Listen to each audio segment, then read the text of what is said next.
हमारा आज का टॉपिक है स्लैब। अगर आपने कॉलम वाला वीडियो नहीं देखा है, वो हमारा फर्स्ट चैप्टर था, वो आप पूरा वीडियो देख सकते हैं, उसका लिंक डिस्क्रिप्शन बॉक्स में दिया गया है। तो बढ़ते हमारे टॉपिक की तरफ।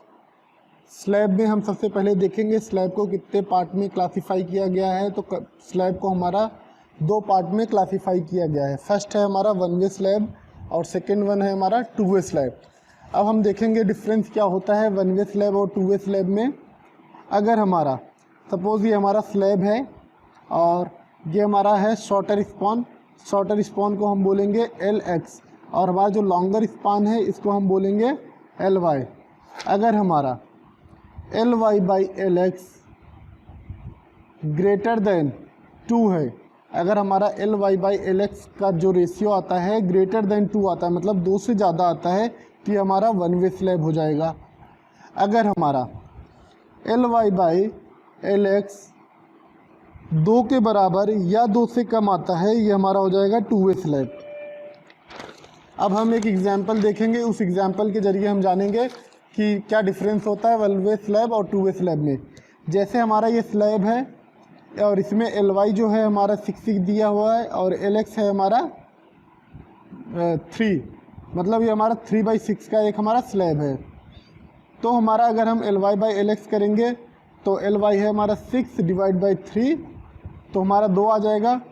तो 2 का मतलब ये 2 के बराबर है हमारा LY बाई LX का जो वैल्यू आया है, तो ये हमारा टू वे स्लैब हो जाएगा। क्योंकि टू वे स्लैब के लिए क्या होता है, या तो हमारा 2 से कम या 2 के बराबर।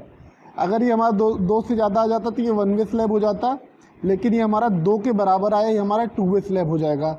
अब देखेंगे वन वे स्लैब कब कैसे होगा। अगर हमारा सपोज़ ये हमारा जो स्लैब है ये 5/12 का है, मतलब इसमें जो LY है हमारा वो 12 दिया गया है और LX जो है 5 दिया गया है। तो इसमें देखेंगे LY बाई LX करेंगे तो 12/5 हो जाएगा, मतलब 12/5 आ जाएगा। तो हमारा इसका जो वैल्यू आ जाएगा ये हो जाएगा 2.4, मतलब 2.4। तो ये हमारा वन वे स्लैब हो जाएगा, क्योंकि इसमें जो हमारा LY बाई LX की जो वैल्यू आई है ये हमारा 2 से ज़्यादा आ गया। तो एक बार फिर मैं रिपीट कर रहा हूँ, अगर हमारा LY बाई LX 2 या 2 के बराबर है, 2 से कम या 2 के बराबर है, तो हमारा ये हमारा टू वे स्लैब हो जाएगा। अगर हमारा LY बाई LX 2 से ज़्यादा है तो ये हमारा वन वे स्लैब हो जाएगा। एक चीज़ और देखेंगे हम लोग इसमें, वन वे स्लैब में हमेशा जो मेन रेनफोर्समेंट होगा वो शॉर्टर स्पान की तरफ हमारा प्रोवाइड किया जाएगा। जैसा कि आप इस इमेज में देख सकते हैं, इधर हमारा जो मेन रेनफोर्समेंट प्रोवाइड किया गया है ये हमारा शॉर्टर स्पान में प्रोवाइड किया गया है, शॉर्टर डायरेक्शन में प्रोवाइड किया गया है। और हमारा जो टू वे स्लैब होगा इसमें हमारा दोनों डायरेक्शन में प्रोवाइड किया जाता है मेन रेनफोर्समेंट। नेक्स्ट हमारा है minimum area of reinforcement in A slab. कई बार ये क्वेश्चन आता है कि किसी भी स्लैब में मिनिमम एरिया ऑफ रेनफोर्समेंट कितना होना चाहिए। तो आप यहाँ देख सकते हैं वही चीज दिया गया है। अगर हमारा कोई भी स्लैब है उसमें जो मिनिमम एरिया ऑफ रेनफोर्समेंट होगा ये होगा हमारा जनरली 0.12% से लेके 0.15% तक of gross sectional area of A slab. तो अगर हमारा FY 250 है, प्लेन बार है अगर कोई, तो इसके लिए हमारा हो जाएगा 0.15%, और इसको हम लोग लिख सकते हैं 0.15% B इंटू डी मतलब gross section area of A slab हो जाएगा। तो अगर आपको इसको परसेंटेज में लिखना है तो आप ऐसे भी इसको लिख सकते हैं 0.15/100 B इंटू डी।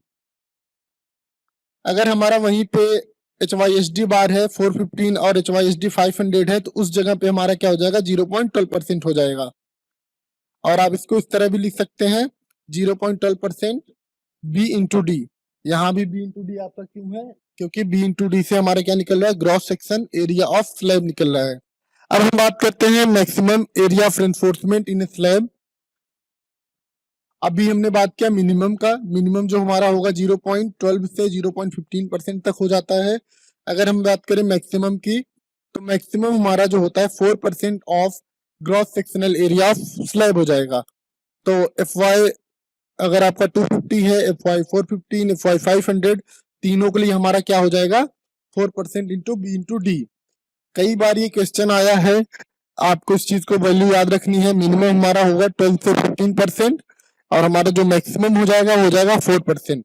और ये जो आपका परसेंटेज निकल रहा है ये ग्रॉस सेक्शनल एरिया से निकल रहा है, और ग्रॉस सेक्शनल एरिया आपको निकालना है तो बी इंटू डी करना पड़ेगा। बी हो गया विड्थ ऑफ द स्लैब और डी हो गया आपका total depth of A slab.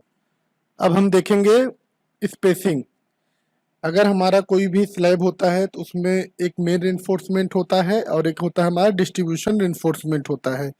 सबसे पहले हम ये देखेंगे जो हमारा मेन रेनफोर्समेंट होता है उसमें कितने mm की स्पेसिंग होती है।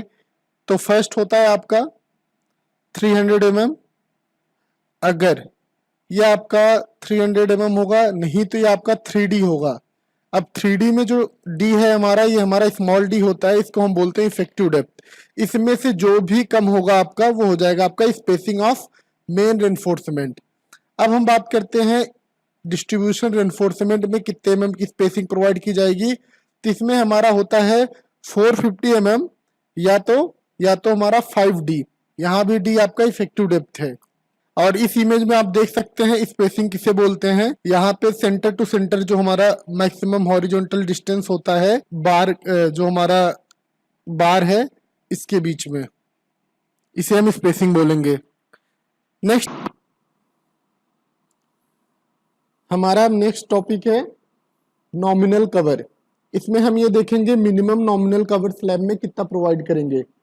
और कई बार ये कंफ्यूजन होता है हमारा कि नॉमिनल कवर, इफेक्टिव कवर और क्लियर कवर में क्या डिफरेंस है। तो सबसे पहले हम डिफरेंस देख लेते हैं। हमारा जो क्लियर कवर होता है इसको हम बोलते हैं is the distance from the outer surface of concrete member to the outer surface of steel, either main reinforcement और स्टीरअप्स। तो हमारा इस इमेज में देख सकते हैं हमारा जो क्लियर कवर होगा ये हमारा क्या होगा, ये वाली जो हमारी डिस्टेंस हो जाएगी ये क्लियर कवर होती है। और क्लियर कवर ही एक तरह का हमारा क्या है, नॉमिनल कवर है। बस नॉमिनल कवर क्या है ये हमारा कोड में डिफाइंड किया गया है कि नॉमिनल कवर क्या है। कोड के अकॉर्डिंग IS 456 क्लॉज 26.4.1 में दिया गया है, nominal cover is defined as the cover to the all steel reinforcement including stirrups and link. तो वही चीज है, हमारा ये वाला जो डिस्टेंस होगा इसी को आप नॉमिनल कवर भी बोल सकते हैं और आप इसको क्लियर कवर भी बोल सकते हैं। अब हम देखेंगे इफेक्टिव कवर आखिर किसे बोलते हैं। जैसा कि आप इस इमेज में देख सकते हैं इफेक्टिव कवर हमारा जो होगा ये हो जाएगा, ये वाला आपका जो डाया दिख रहा है मेन रेनफोर्समेंट का बार दिख रहा है, इसके हाफ डाया से लेके यहाँ तक वाली जो डिस्टेंस होगी हो जाएगी हमारी इफेक्टिव कवर। अगर आपको इफेक्टिव कवर निकालना है तो इसका फॉर्मूला हो जाएगा effective cover equals to clear cover plus stirrups. अगर आपका यहाँ लगा स्टीरअप्स का डाया हो जाएगा dia of stirrups plus half dia of main reinforcement, ये आपका हो जाएगा इफेक्टिव कवर। तो हमारा मिनिमम नॉमिनल कवर स्लैब में जो प्रोवाइड करते हैं इसमें तीन चीजें देखेंगे। फर्स्ट देखेंगे अगर हमारा unequal dia of bar use हुआ, जैसे डिफरेंट डिफरेंट डाया के हमारे अगर बार हमारे स्लैब में यूज हुए हैं तो हमारा इसमें जो सबसे ज्यादा जिसका डाया होगा वो हो जाएगा, या तो हमारा जैसे सबसे ज्यादा अगर इक्वल बार यूज हुए सबसे ज्यादा जिसका डाया है वो वाला हो जाएगा, या तो हमारा 15 mm हो जाएगा। इन तीनों में से जो सबसे ज्यादा होगा वही हमारा हो जाएगा मिनिमम नॉमिनल कवर। और जनरली आपका क्या होता है 15 mm ये होता है हमारा।